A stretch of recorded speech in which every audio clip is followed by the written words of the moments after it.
Hi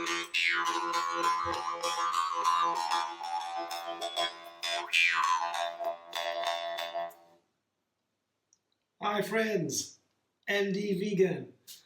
My favorite green salad these days, I've found a new favorite combination, is with radicchio and romaine.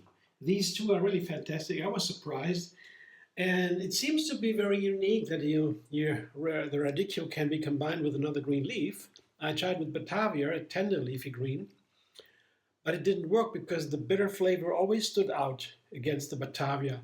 But this had a similar texture. These both are crunchy and firm, medium firm I would say, and so they can be combined, and the bitter flavor is nicely balanced by this wonderful flavor of the romaine. Romaine is the world's most favorite lettuce. I read that and I can understand because it is so easy to combine, to store, to cut. Here I can just cut it on the cutting board like this, cut it into bite-sized pieces, and it doesn't wilt so fast. Very easy to handle, and I guess that makes it favorite. And also it has a pleasant flavor. Radicchio, on the other hand, is a little bitter.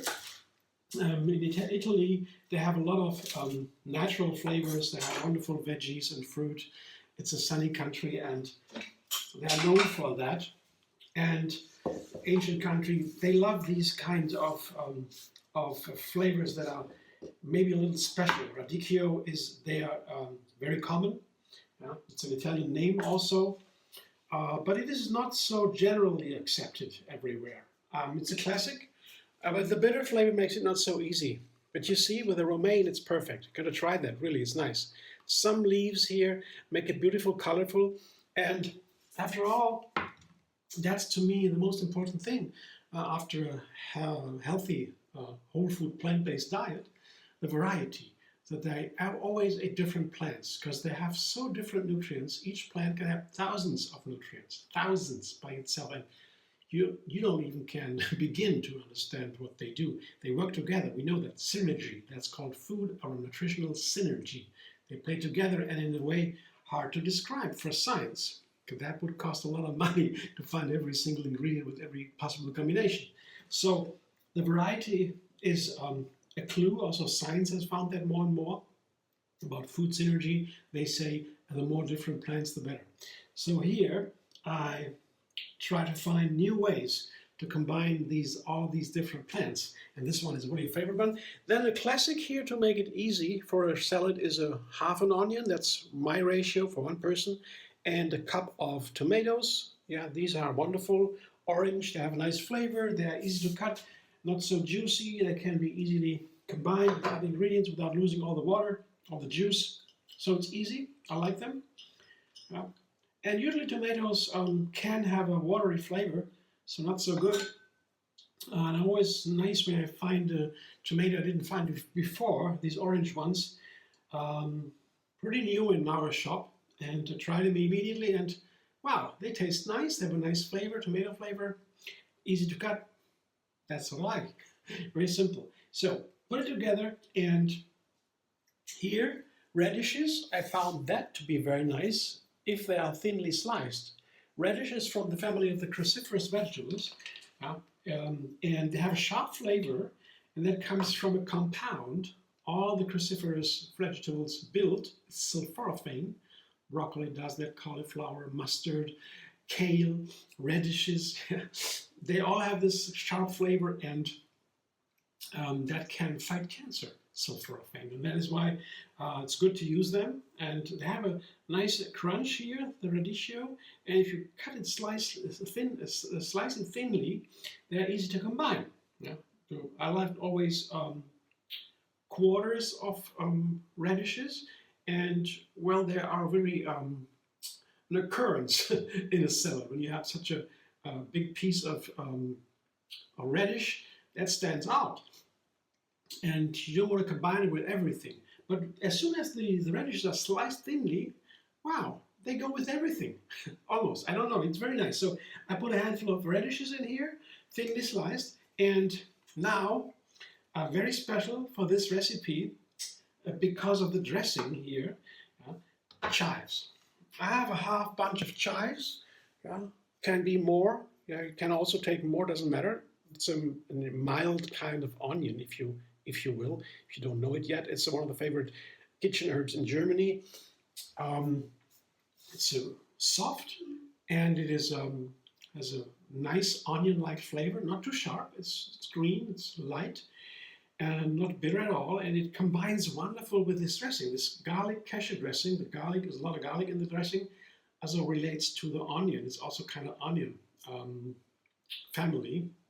They have these wholesome flavors, these umami kind of flavors, these flavors that round everything up, a little bit earthy and very nice. Put onion everywhere. One should eat raw onion every day. It's recommended to one of the healthiest things. And together with this chives, this dressing, a garlic cashew dressing, makes a flavor like in spring curd, spring quark. And that is one of my favorites. Lots of herbs, green herbs in that curd, and onions, garlic, wonderful. I love that. And yeah, just put it into a salad, and I found chives with this dressing have an amazing effect. I show you in another video how to make this dressing. It's pretty easy, 5 ingredients. You just blend lots of cashews with lots of garlic, lemon, pepper, salt. That's standard. I love some water, of course. There you go. I will just, because of the small ingredients here, the thinly sliced radishes, and also because of the chives, I want to toss it before I put the dressing, because when the dressing is on, these thinly sliced radishes, they stick together, like to stick together from the dressing, and then they are not so easy to separate. And you don't want to toss more than necessary. When you put the dressing before this tossing, then you have to toss longer to separate the slices of the radish again. Just technical questions, but they are important to enjoy a salad like this. You see here, everything is nicely combined, so easy. Nothing is mashed, because the longer you toss, the more you mash it, as soon as the dressing goes on top. So I show you in another video, as I said, how to make this dressing, and here I put it, it's runny now. A little bit of water I can also add. Runnier it is, you can take a little bit more, but it doesn't need so much for this salad. The ingredients are delicious. Just a little bit of dressing to make it all round a little bit, to give it a little bit creaminess, also to balance the bitter flavors of the greens. Salad dressings are very important, but they have to be adjusted to every single salad. This dressing happens to be very versatile. I can use it with so many salads. The last month I have always used this dressing, mostly, and tried always in the salads. And I was surprised how versatile that is. Since I do a new salad every single day, daily greens I call it, it's good to have a dressing that works so nicely. And I can always make a little bit new creation here. Just small things to change, and you have a new recipe. It's so easy. Once I have a basic recipe like green leaf, tomato, onion dressing, that's the base. You can always add different things. Let's say the radish here, or chives, or other microgreens, or whatever, cress, garden cress, or olives, or avocados, or you name it, corn, peas, you can put everything in there and always have a new recipe. And so you have always this variety, and you get to know the ingredients. And once you have a nice basic recipe like this, it's easy to find out if a new ingredient fits or not. So you learn a lot about these new ingredients, and I love these always new recipes for endless vegan variety. Thanks for watching. I hope you enjoy. If you like, subscribe, MD Vegan on YouTube. Have another recipe every single day, and find me on Facebook, Instagram, Pinterest, and X.